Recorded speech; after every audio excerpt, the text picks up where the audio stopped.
오늘 우리가 함께 읽은 성경의 말씀은 사도 바울의 감사의 고백입니다. 그런데 이 감사의 고백 가운데 18절 말씀에서 사도 바울은 이렇게 이야기를 하죠. 내게는 모든 것이 있고 또 풍부한지라. 내게는 모든 것이 있고 또 풍부한지라. I've received full payment and even more. I'm amply supplied. 자신은 부족한 것이 전혀 없고 충분히 가지고 있고 충분히 누리고 있다라고 말하는 것이죠. 더 쉽게 말하면 이것입니다. I've enough. I'm rich. 나는 충분히 있고 나는 부자다. 이렇게 말하는 것입니다. 여러분이 아는 어떤 분께서 여러분들에게 편지를 보내면서 나는 충분히 있고 지금 충분히 누리고 있고 부자다. 이렇게 말한다면 어떤 이미지가 여러분들 머릿속에 그려지십니까? 지중해가 내려다 보이는 5성급 호텔에서 최고급 스윗룸에 앉아가지고요. 그날 저녁으로는 최고급 지중해산 해물 요리를 먹고 한 손에 커피를 탁 들고 누가 와인이라 그러시네. 커피를 딱 들고 지는 석양을 탁 바라보면서 나는 많이 가졌다. I've enough. I'm rich. 뭐 이런 정도는 돼야 그렇죠. 그렇게 얘기할 수 있는 자격이 있는 것이라고 우리는 되게 생각하지 않습니까? 그런데 여러분들 아십니까? 지금 이 고백을 하고 있는 바울이 어디에 있습니까? 감옥에 있습니다. 지금 나는 충분히 가지고 있습니다. 나는 부자입니다. 라고 고백하는 바울이 5성급 호텔에 앉아있는 것이 아니고 차디찬 지하 감옥 바닥에 있다라고 하는 것이죠. 빛도 잘 들어오지 않는 그곳에서 겨우겨우 등잔불에 비추어서 자신의 편지를 쓰고 있는 것입니다. 그러면서 감옥 안에 있는 바울이 감옥 밖에 있는 성도들에게 나는 지금 충분하고 부유하게 살고 있습니다. 이렇게 이야기하고 있다고 하는 것이죠. 저는 2012년 가을 이 추수감사절을 맞이하는 우리 모두가 바울의 이 고백에 귀를 기울일 수 있기를 원합니다. 우리는 올해 시도키도 무더운 여름을 지냈습니다. 지나가면 금방 잊어버리시죠. 여러분들 생각하십니까? 올여름은 정말 길고도 무더웠습니다. 한번 곤두박질 친 경제는 지금까지도 여전히 다시 소생할 기미가 잘 안 보이는 것 같아요. 그래서 지난 여름 동안에 우리 사랑하는 성도님들의 가정이나 직장을 신방하게 되어지면 이런 말씀들 많이 하셨습니다. 요 몇 년 새 많이 힘들었는데요. 올해처럼 힘들었던 적은 없는 것 같습니다. 라고 하시는 말씀들 여러분들께서 제게 해 주셨습니다. 심지어 얼마 전에 태풍 샌디까지 태풍 샌디까지 와가지고 가정들과 사업체 크고 작은 타격을 입고 어려움을 겪었습니다. 사랑하는 성도 여러분. 그런데 그런 한 해를 지나온 우리에게 오늘 감옥에 있는 바울이 말을 걸어오고 있는 것입니다. 그리고 그의 삶과 고백에 우리의 삶을 한번 비추어 보기를 초대하고 있다고 하는 것입니다. 오늘 저와 여러분의 질문은 이것이죠. 과연 무엇이 바울로 하여금 이러한 고백을 하게끔 만들었느냐라고 하는 것입니다. 바꿔 말하면 바울이 감사할 수 있는 원인이 도대체 뭐냐라고 하는 것이죠. 바울은 어떻게 감옥 안에서도 나는 풍요롭고 충분히 가지고 있고 부유하다라고 이야기할 수 있는가? 라고 하는 것입니다. 저는 우리의 질문에 대한 답변이 사실 우리가 함께 읽은 말씀 가운데 곳곳에 드러나 있지만 특별히 19절의 말씀에 집약적으로 드러나 있다고 생각을 합니다. 19절 말씀을 읽습니다. 나의 하나님이 그리스도 예수 안에서 영광 가운데 그 풍성한 대로 너희 모든 쓸 것을 채우시리라. 오늘 저는 이 말씀을 중심으로 해서 우리에게 진정으로 필요한 감사의 조건에 대해서 두 가지를 살펴보고 우리가 함께 그것을 가지고 하나님 앞에 추수감사절을 맞으면서 결단할 수 있기를 원하는 것입니다. 오늘 바울의 고백을 통해서 발견하게 되어지는 참된 감사의 첫 번째 조건은 무엇입니까? 무엇보다도 우리가 하나님이 어떤 분이신지 알아야 한다라고 하는 것입니다. 우리가 하나님을 아는 만큼 하나님께 감사할 수 있게 된다는 것을 오늘 바울의 고백을 통해서 발견하게 돼요. 여러분 19절에서 바울은 하나님을 어떻게 부르고 있습니까? 나의 하나님이라고 부릅니다. 나의 하나님, my God. 나의 하나님. 하나님을 나의 하나님으로 부른다고 하는 것은 그 하나님과 인격적인 만남을 가지지 않고서는 도저히 불가능한 것입니다. 그렇죠. 하나님을 인격적으로 만나고 그 하나님이 나의 하나님이 되어주셨구나라고 하는 것을 깨달을 때야 비로소 우리는 하나님을 제3자의 하나님에서 나의 하나님으로 퍼스널하게 받아들일 수 있게 된다라고 하는 것이죠. 하나님을 나의 하나님으로 만나는 것. 내 인생 가운데 하나님과의 만남의 사건이 일어나는 것, 바로 그것이 우리가 어떠한 형편 가운데 있든지 간에 하나님께 감사할 수 있게 되어지는 첫 걸음이라고 하는 것입니다. 만남은 굉장히 중요한 것입니다. 어떤 총각이 여자친구하고 결혼할 것을 결심을 했습니다. 너무 결혼이 하고 싶은데 문제는 뭐냐면 그 총각이 부끄러움이 많은 거예요. 그래가지고 직접 만나지를 잘 못하는 겁니다. 그래서 마음속에 생각하기를 내가 편지를 계속 쓰면 되겠다라고 생각해서 이제 그 여자친구에게 매일 하루도 빠지지 않고 한 통씩 편지를 쓴 것입니다. 그렇게 해가지고 3개월 정도가 지나니까 이제 이 여자의 마음이 돌아섰습니다. 그리고 나서 결국 결혼을 하게 되었어요. 그런데 웬일입니까? 그녀가 결혼한 대상이 편지를 보낸 그 청년이 아니고 누구였겠습니까? 우편 배달부. 편지 보낸 사람 만나지도 못했지만 3개월 동안 하루에 한 번씩 우편 배달부가 편지를 가지고 오는 것을 보면서 만난 거죠. 만나다 보니까 관계가 형성이 되고 사랑의 마음이 싹트게 되고 3개월 뒤에 결혼까지 올인을 하게 됐다라고 하는 것입니다. 만남이 중요하다는 거죠. 여러분 캄캄한 동굴과도 같은 지하 감옥의 메인 몸이 되었지만 바울로 하여금 나는 모든 것을 가지고 있고 또 풍성히 누리고 있노라고 고백할 수 있게 했던 것은 무엇보다도 하나님이 자신의 하나님이 되오셨다라고 하는 놀라운 사실 때문이라고 하는 것입니다. 하나님이 나의 하나님이 되신다. 이것 붙들고 감옥에서도 감사하며 하나님께 나아갈 수 있었다는 것이죠. 여러분 창조주이신 하나님 아니십니까?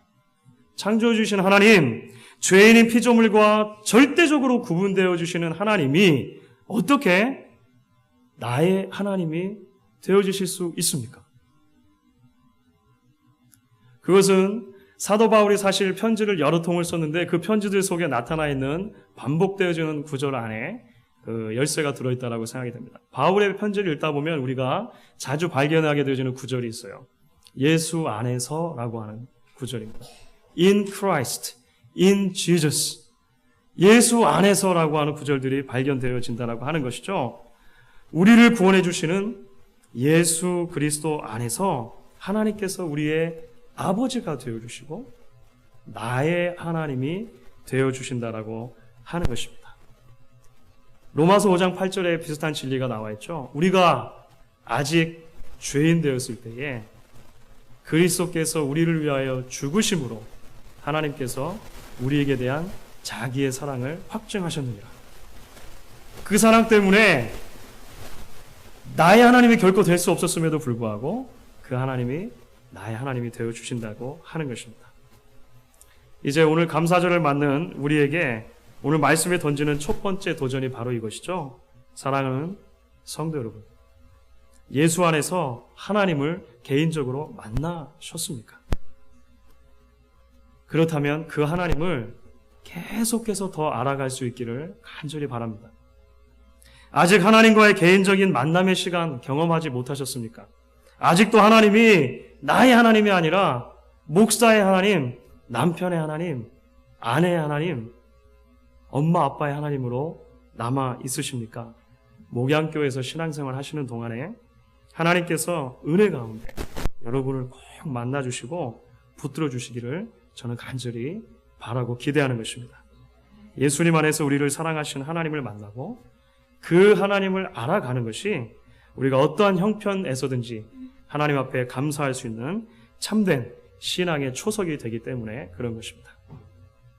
이제 이렇게 감사의 첫 번째 조건을 하나님을 만나고 하나님을 더욱더 알아가는 것이라고 했을 때 이제 그것은 자연스럽게 우리가 하나님께 드리는 참된 감사의 두 번째 조건으로 연결이 되는 것을 볼 수가 있습니다. 그것은 바로 바울이 나의 하나님이라고 부르는 그 하나님이 도대체 어떤 분이신가라고 하는 것과 관계가 되는 것이죠.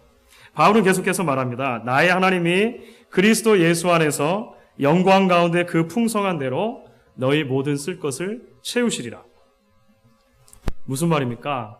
바울은 하나님이 부요하신 하나님이라고 하는 사실, 먼저 그것을 기억하고 동시에 그 부요하신 하나님이 우리의 필요를 채워주실 것이라고 하는 믿음의 고백을 하나님 앞에 드리고 있는 것이죠. 여러분, 그렇기 때문에 결국 성도가 하나님께 드리는 감사는 하나님을 향한 신뢰의 표현입니다. 여러분도 이것을 기억하시면 좋겠습니다. 우리가 하나님께 드리는 감사는 우리가 하나님을 얼마만큼 신뢰하는가에 대한 표현이라고 하는 것이죠. 감사는 하나님이 어떤 분이신가, 그리고 그 하나님이 나를 위해 어떤 일을 할 수 있는 분이신가를 믿음으로 고백할 때 나아가는 것이기 때문에 그렇습니다. 오늘 먼저 우리는 하나님께서 풍성하신 분, 부요하신 분이라고 하는 사실을 먼저 기억할 필요가 있습니다. 오늘 말씀 가운데 영광 가운데 풍성한 대로 이렇게 번역된 부분이 있죠. 아마 비춰져 있는 영어 성경 어떤 버전이 정확하게 모르겠습니다. 또는 ESV 같은 버전에서 이렇게 말합니다. According to his riches in glory 이렇게 말해요. 그의 영광 가운데 그의 풍성함을 따라서 이렇게 합니다. 근데 이것은 다르게 번역하면 이렇게 번역할 수도 있는 거예요. According to his glorious riches. NIV 성경은 그렇게 번역합니다. 한국말로 번역하면 그의 영광스러우신 부요함을 따라. 좀 더 쉽게 하나님은 엄청나게 부자다 라고 하는 거죠. 하나님은 엄청나게 부자다, 그 말을 지금 우리에게 하고 있는 것입니다. 제가 새벽 기도 시간에 언젠가 한번 말씀드린 적이 있는 것 같은데요. 제가 초등학교 시절에 저희 집이 만화가게를 한 적이 있습니다. 제 이름에도 만화가게 집 아들이었어요. 만화가게를 하시는 부모님이 부자는 아니셨습니다. 그냥 동네 조그만 구멍가게 같은 만화가게였는데요. 초등학생인 저의 입장에서 볼 때는 그게 꽤 괜찮았어요. 괜찮았습니다. 동네 어떤 친구들도 부럽지 않았어요. 만화가게 하는 동안에는. 왜냐하면 잘났든지 못났든지 그 동네에서 만화를 보고 싶은 사람은 다 저희 집에 와서 한 권당 50원씩 주고 만화책을 봐야 되는 거예요. 저에게 조금 서운하게 한다든지 마음에 안 드는 사람이 있으면 친구들 또는 형도 우리 아빠가 만화가게 주인인데 너 앞으로 우리 집에 만화를 보러 오지 마, 이렇게 으름장을 놓을 수도 있는 것이죠. 사랑하는 성도 여러분, 우리가 섬기는 하나님, 예수님 안에서 우리를 구원해 주신 나의 하나님, 그 하나님이 어떤 하나님이십니까? 이 세상의 기준과 가치로 차마 측정할 수 없을 만큼 크고 부유하신, 풍성하신 하나님이시라고 하는 것입니다. 세상 만물을 만드시고 그 만물을 지금까지 붙들어 주시는 하나님이시기 때문에 그렇다라고 하는 것이죠. 이 하나님께서 풍요로우시고 부자이시다라고 하는 사실을 믿으십니까? 이게 사실 감사의 출발점이죠. 우리 아버지께서, 나의 하나님께서 굉장히 부자라고 하시는 것을 기억하는 것입니다. 그런데 이제 이 바울은 조금 더 나아가서 우리에게 이야기를 해줍니다. 그 풍성하신 하나님께서 우리의 필요를 채워주실 것이다라고 하는 것입니다. 우리의 필요. 오늘 본문 가운데는 우리의 쓸 것을 채워주신다라고 이렇게 되어 있죠. 사실 이것은 필요로 번역하는 것이 맞겠습니다. 그리고 대부분의 영어 성경들이 need로, 필요로 그렇게 번역을 합니다. 그리고 저는 이 필요라고 하는 단어를 잘 이해하는 것이 어떤 형편 가운데서도 하나님 앞에 감사하며 기뻐할 수 있는 바울의 신앙의 그 고백의 핵심에 다가갈 수 있는 열쇠라고 생각을 해요. 사랑하는 성도 여러분, 풍성하신 하나님께서 우리의 삶을 돌봐주시고 공급해주시고 채워주시는 방법이 무엇입니까? 우리의 원함이 아니라 우리의 필요를 채워주신다라고 하는 것입니다.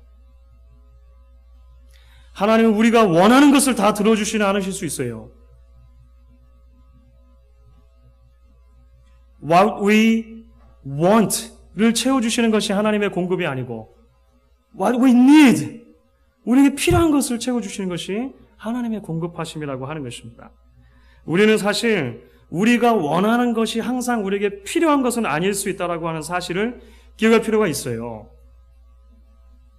저희 막내 우리미가 앞에서 그래도 잘 버티고 있는데요. 저희 막내 우리미가 지금보다 훨씬 더 어렸을 때 TV를 보면 항상 버릇처럼 하던 말이 있습니다. 어린이 채널 프로그램에서 장난감 광고가 그렇게 많이 나오잖아요. 그러면 그 장난감 광고를 볼 때마다 버릇같이 하는 말이 아빠 나 저거 사줘 였습니다. 되게들 다 경험하셨죠, 한 번씩. 아빠 나 저거 사줘. 하지만 제대로 된 부모라면 아이가 원하는 모든 장난감을 다 사줄 수 있겠습니까? 왜냐하면 원하는 모든 것이 그 아이에게 필요한 것은 다 아닐 수 있다는 것을 발견하는 거죠. 물론 돈이 없어서 안 사준 적도 많았지만 예, 필요하지 않아, 너에게 필요하지 않아, 이렇게 자꾸 이렇게 이제 설득을 시키는 거죠. 부모라면 그 아이가 원하는 것보다 필요한 것이 무엇인지를 찾고 그것에 우선순위를 맞춰서 공급하게 될 것입니다. 아이들하고 쇼핑을 하다 보면 우리가 발견하는 게 있어요. 아니 왜 도대체 그 미국은 계산대 옆에 아이들이 좋아하는 캔디와 껌이 이렇게 많은 겁니까? 그것도 전부 다 아이들의 눈높이에 맞춰져 있어요. 어른들은 잘 보지도 못하는데 아이들은 어느새 보고 아빠 껌, 사탕 이렇게 하는 거죠. 눈에 보이는 대로 다 사주면 곤란합니다. 그렇죠? 원하는 것과 필요한 것 사이에 분명한 차이가 있을 수 있다고 하는 것입니다. 사랑하는 성도 여러분, 결국 하나님을 향한 감사가 곧 하나님을 향한 신뢰의 표현이라고 하는 것이 무엇을 의미합니까? 하나님 아버지께서 우리의 있어야 할 필요를 우리보다 더 잘 아신다라고 하는 것입니다. 때로 우리가 원하는 것과 우리에게 정말로 필요한 것이 어긋날 때가 있다면 하나님께서는 우리보다 더 훨씬 더 잘 우리에게 필요한 것들을 분별해내실 수 있다라고 하는 것이죠. 그것이 믿음인 것입니다. 사실 성경의 곳곳에서 우리에게 이런 종류의 믿음을 가르칩니다. 그러므로 염려하여 이르기를 무엇을 먹을까, 무엇을 마실까, 무엇을 입을까 하지 말라. 이는 다 이방인들이 구하는 것이라. 너희 천부께서는 이 모든 것이 너에게 있어야 할 줄을 아시느니라. 마태복음 6장의 말씀이죠. 여러분 구약 성경에 여호와 이레라는 말을 들어보셨습니까? 여호와 이레. 예. 그 아브라함이 이삭을 제물로 바치려다가 못했던 그 모리아산, 그 산을 배경으로 주어진 말씀이죠. 여호와 이레. 전통적으로 여호와께서 공급하신다. God provides, God prepares, God supplies 이렇게 번역이 됩니다. 하나님께서 공급하신다, 하나님께서 준비하신다, 하나님께서 채우신다 이렇게 번역이 되죠. 그런데 여호와 이레라고 할 때 그 이레라고 하는 단어는 본래 히브리 동사 중에 보다, see라고 하는 동사에서 나왔습니다. 보다. 여호와께서 보신다라고 하는 것이 훨씬 더 정확하죠. 그러니까 여호와께서 뭘 보십니까? 우리에게 있어야 할 필요를 보신다는 것입니다. 그리고 그 필요를 채워주신다라고 하는 것이죠. 여호와 이레의 신앙으로 살아간다는 것이 도대체 무엇입니까? 하나님께서 우리에게 필요한 것을 우리보다 더 잘 아시고 하나님의 때 하나님의 방법으로 채워주실 것을 믿는 것, 그것이 바로 여호와 이레의 신앙이라고 하는 것입니다. 여러분 오늘 한 해를 지나는 동안에 많은 기도의 제목들을 가지고 하나님 앞에 기도하셨죠.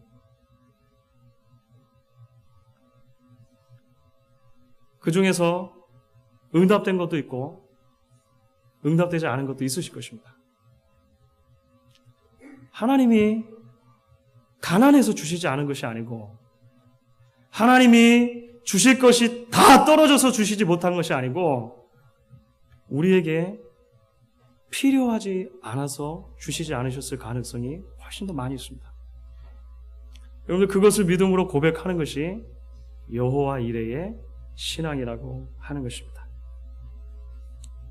바울이 그 어떤 상황 속에서도 하나님의 풍요를 기억하며 하나님 앞에 감사할 수 있었던 이유가 바로 그것이죠. 감옥 안에서도 나는 모든 것을 가지고 있습니다. 나는 풍요합니다. 고백할 수 있었던 이유라고 하는 것입니다. 2012년 추수감사절을 맞으면서 이제 우리의 지난 한 해를 좀 돌아보실 수 있기를 바랍니다. 하나님께서 비록 우리가 원했던 모든 것은 다 주시지 않으실 수 있지만 사실 곰곰이 눈을 감고 생각해 보면 하나님께서 우리에게 필요한 만큼을 공급해 주셨다라고 고백하실 수 있으실 것입니다. 하나님께서 우리에게 필요한 만큼 채워주셨고 지금 여기까지 이르게 하셨다라고 하는 것이죠. 나의 하나님이 그리스도 예수 안에서 영광 가운데 그 풍성한 대로 너희 모든 쓸 것을 채우시리라. 이 믿음을 가진 이 믿음의 고백을 가진 바울이 12절과 13절에서 이렇게도 이야기를 했습니다. 내가 비천에 처할 줄도 알고 풍부에 처할 줄도 알아 모든 일에 배부르며 배고픔과 풍요와 궁핍에도 일체의 비결을 배우노라. 내게 능력 주시는 자 안에서 내가 모든 것을 할 수 있느니라. 아멘. 여러분들 성경에 만약에 13절 내게 능력 주시는 자 안에서 내가 모든 것을 할 수 있느니라 거기만 하이라이트가 돼 있으시면 하이라이트를 그 이전까지 옮기세요. 12절도 같이 치세요. 12절도 내게 능력 주시는 자 안에서 내가 모든 것을 할 수 있다는 것은 내가 슈퍼맨이 될 수 있다는 말이 아니고 어떠한 형편이든지 간에 자족하고 하나님께 감사할 수 있는 그러한 하나님 안에서의 영적인 눈이 열리게 됐다는 것을 의미하는 것입니다. 오늘 우리에게 주신 이 말씀을 붙들고 어떠한 형편과 상황 속에서도 하나님을 향한 진정한 감사로 찬양으로 나아갈 수 있는 저와 이 자리에 모이는 여러분들 모두가 될 수 있기를 주님의 이름으로 간절히 축원합니다.